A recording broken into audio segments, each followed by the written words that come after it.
Hi everybody, how's everyone doing? So, I have some good news. I might go back to work in 2 weeks. Yay! So that's good. We are in Massachusetts. We are currently in phase 3 out of 4 phases of opening. And the thing is, most daycares are opening at phase 4, but I guess my center got some centers, like there was some leeway for some centers to open. They got the okay to open on phase 2, and they applied to open like in phase 3 at the end of, so they got the okay at the end of phase 2.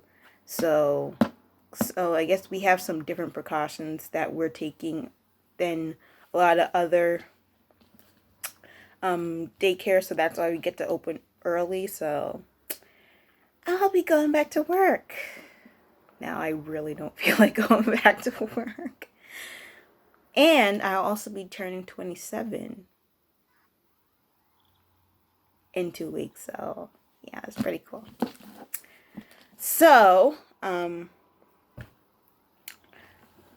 told you in my last video about that I'm reading the book Hitler's First 100 Days, and I gave a little bit of the introduction I was reading, or the preface. No, it was the introduction. And so I have the book right here.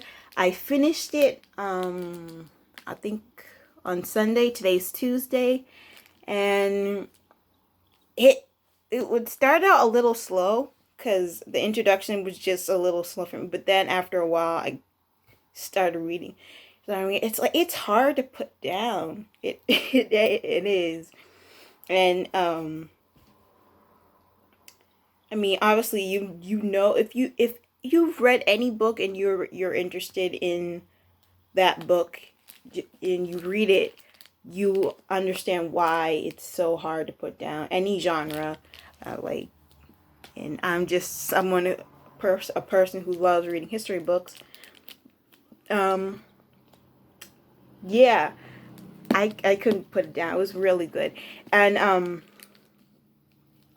it says Hitler's first days, so it's obviously about the Third Reich, but first 100 days, and but this is more a book about. This is not about Hitler, because it's not like, oh, Hitler did this on the first day, and then on the second day he actually did this, but he did it in a different way. It's like, no, it's actually how. It's actually more circulated on the how the community changed towards him, how just the country changed towards him, and how he was able to persuade a lot of people, and that's really what I like it. And like, there are some German words in here which I found interesting, like Volk. Obviously, that sounds like folk. So, and there's Volksgemeinschaft, which means people's community. And I like reading it, and cause I'm learning German, trying to get to at least I think it's A2 level. So I forget. I think it's A to C. It's C is the best, but I'm at least trying to do my best, and I'm glad because I understood a lot of their a lot of most almost all the words in German. So I mean, so that's pretty good. So my review about this is, like, I'm not gonna give you everything, but it I really liked how the book focuses on well, one, like I said before, the book focuses on like how Hitler, how people were persuaded by Hitler, how people, it wasn't really Hitler, it wasn't really Hitler per se, it was more how there was obviously Hitler was trying to get Germany on his political spectrum, but there were still people who weren't on his weren't down for his methods. But at the end of the day, it just shows how much of how Germany wants unity more than anything else. And that's what I like about a lot of other that's what I like about a lot of other countries. It's like I feel like our country is more of an egocentric kind of society, or it's like if I win, then everything's okay. Like, or like I need to be like, we have a me mentality. We have to do everything. I have to be the best at everything. I have to do this and everything.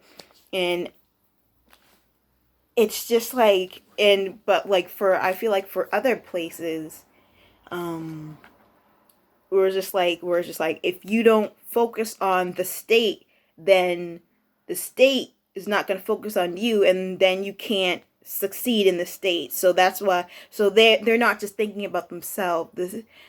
People aren't just thinking about, they're thinking about the whole picture, and we as Americans just don't really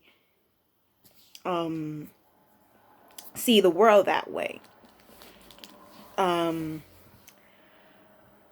I like that it was I thought it was interesting where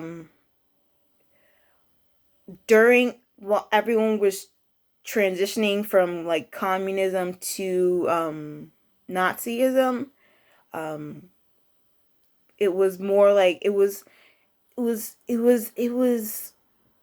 surreal, because it was like brother against brother, family member against family member, friends against friends, and it was just like one day you would talk to each other, and then the next day you wouldn't talk to each other, because one person was probably on the bandwagon for Hitler, and the other person was just like, why are you going to Hitler? And they would have such opposing views that they wouldn't talk to each other. And it's like even family members would rat out their other family members. And so a lot of people were kept on their toes, and that's also one of the reasons why a lot of people went to Nazism, because Hitler just succeeded in making people fear him. And that's the thing that sometimes people who have power do, and they think it means respect. It doesn't. Fear doesn't mean respect. Fear means that I'm going to do what you say so I don't get killed. And that's what Hitler succeeded in. One of the reasons I think he has that kind of mentality, I watched a documentary and I found out that he was abused, and usually people who are in that he was abused by his father, and usually people in that situation, he was physically abused by his father. Usually people in that situation don't turn out to be have problems when they become older. So, and I remember he said that he said that, so I think I forget the quote that that they said in the thing, but he basically he said he loved his mother, and he didn't love his father, but he respected his father. And so that, and when you're a little boy, I think, and you're getting physically abused by the person who is supposed to guide you through life, then that is supposed to be, and like, I can obviously see why you didn't say I love my father, because he's physically hurting you. So and you have no way to protect yourself. um so so he would saw that, so so I understand how he would get fear and respect confused. And but he didn't respect his father. He was scared of his father, so he did everything he could not to get his father to hit him. And I completely understand where he's coming from. Not trying to justify where Hitler's coming from, but I feel like I'm more in tune to being a psychohistorian, because I like to get into the mind of a lot of key figures and understand, like, why did you do this? What was the background of what was the background of your life? What in your life created you to act and think this way? Another thing that I like is I liked how it talked about the radio, and it was in this is another thing that brought a lot of unification to Germany. I feel, because the radio, Hitler, apparently people liked his oration, and people would hear him speak and they would get emotional, and that would work out. And the radio, and he would talk through the radio, and then people would feel, there were testimonies of people who would feel like he was actually in the room talking to them. And it made people feel like they were part of Hitler's speech. And so, and you could hear the background noises of people cheering, so it would make them feel like they were part of something. And by the way, that's kind of how gang people in gangs start. They want to feel part of something because they don't feel like they're in any other way. They don't, because they feel like they're isolated, so they want to be part of something, and gangs give that to them. That's something I learned in criminal justice too, when I majored in criminal justice. And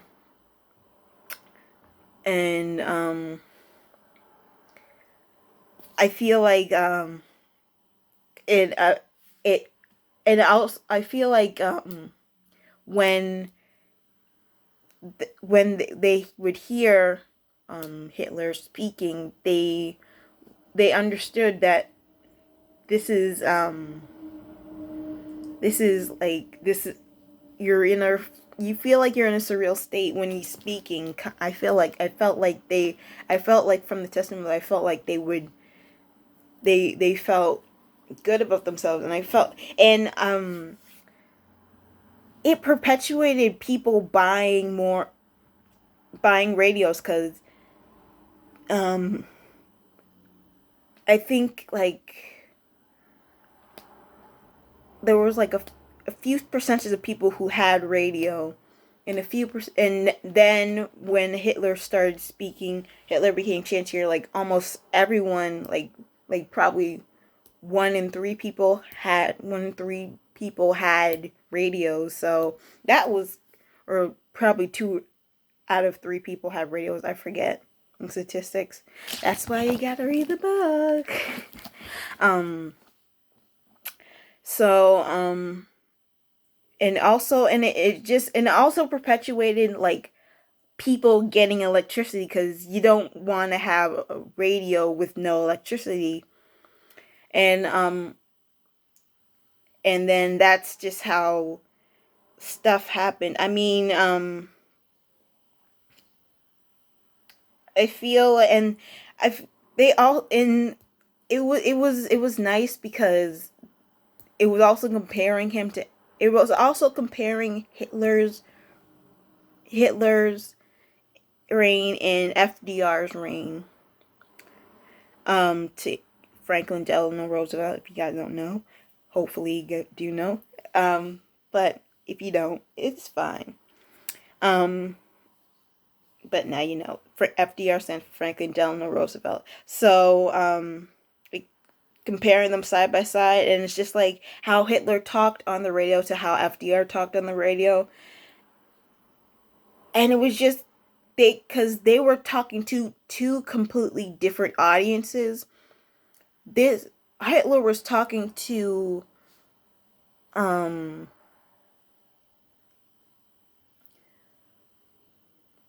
audience that was just, I don't know, just, I feel like they were fed up with the government or something, and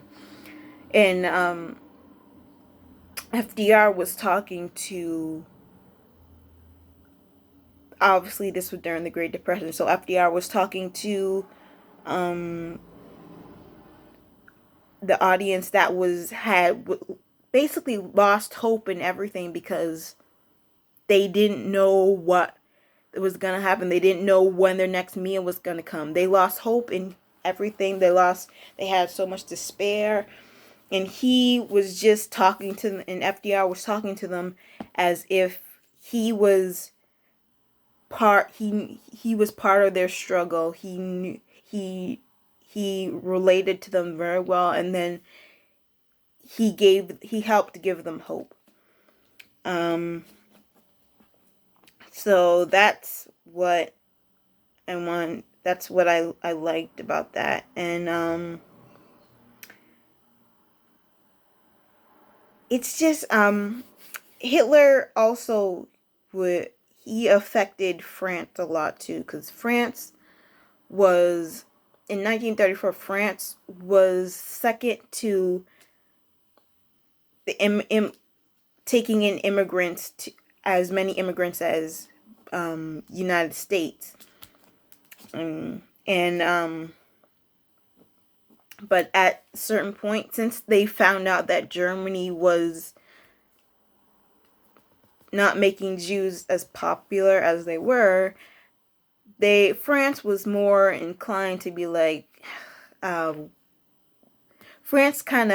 Germany kind of rubbed off on France a little bit and acted kind of like not too keen with the Jews, and not rioting against them, saying don't buy from them, ostracizing them. I don't know that too much about France's history during that time. So in retrospect, France knew that taking Jews was a risk, so they tried to not affiliate themselves with the Jews that were already in the country. So yeah, that's basically everything that I want to cover.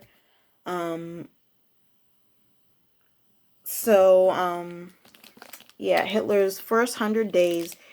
It's a very good read. It is 359 pages, actually. Not including the index and the bibliography. So, yeah. When Germans embraced the Third Reich. So, Hitler's First 100 Days, when Germans embraced the Third Reich. So, yeah, I feel like it's a good read. And that's all I have for today. Bye.